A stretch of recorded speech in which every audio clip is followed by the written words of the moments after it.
Hi, I'm Kate Shamarani, natural nurse in a toxic world, co-founder of the British Nursing Alliance and health and nurse advisor on Sons of Liberty Radio at 1 p.m. on Saturdays. You can catch that live on Rumble. Alternatively, you can check out our British Nursing Alliance channel on Telegram and we'll have all the links. Well, I know you guys all love a good flowchart, so I'm just going to go through some really important information and point to it, and then you can all do your due diligence and go and look it up and share it everywhere. But I can absolutely assure you it's 100% correct, so get ready. So up here we have Accord Healthcare Limited, which is owned, one of the directors, by Lord Baron, a baron no less, Gadia.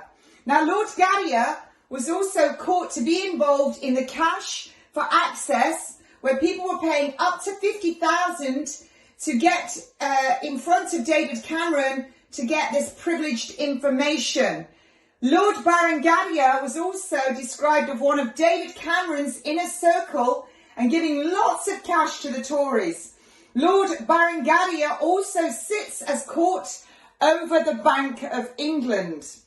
Now, Accord Healthcare Limited supplied all the midazolam to Supply Chain Coordination Limited, which was bought with millions of pounds worth of taxpayers' money. That's what it was bought with. Who by? Matt Hancock.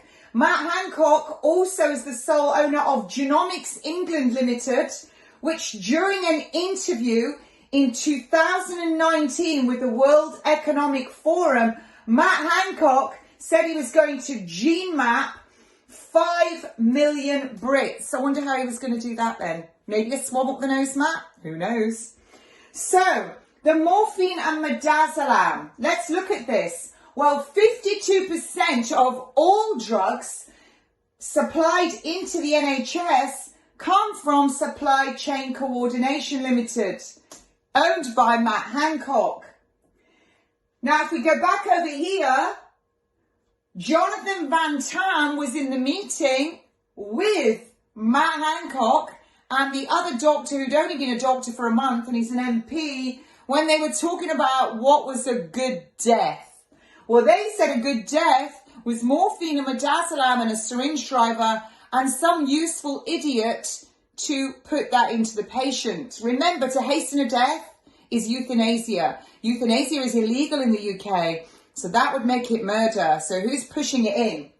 Now, that morphine and midazolam. So Jonathan Van Tam was present at that meeting, but he also said that he was collecting the deaths of COVID from the 6th of the 2nd, 2020. Interesting, because the World Health Organization didn't declare it a pandemic until the 13th of the 3rd, 2020. And the UK didn't lock down till the 23rd of the 3rd, 2020.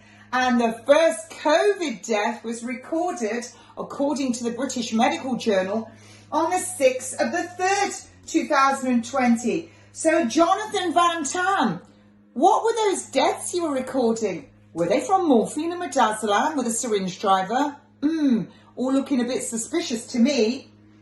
Now we go down to Jeremy Hunt, who was involved in the exercise sickness document in 2016, a preparedness document about an Asian flu, a pandemic, or was it a plandemic?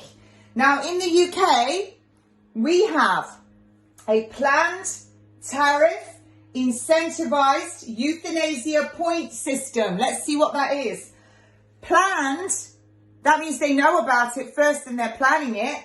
Tariff, you know what that means. Incentivized, you know what that means.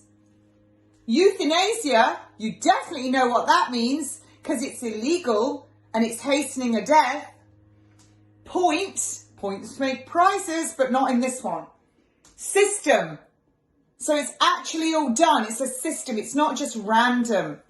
They were killing, up until last week, 1,642.5 patients per day in England alone.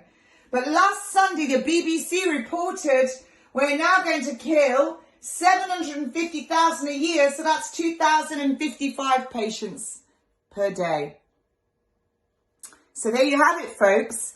My next video, I'm going to talk about the palliative care document from 2011 and how many were expected to die in 2011 compared with how many expected to die in 2031. And that might surprise you to know the words incentivized in there, broadening palliative care's in there. So looks to me like we are literally in a war. Have a good day. Do your due diligence. Share this everywhere. Thank you.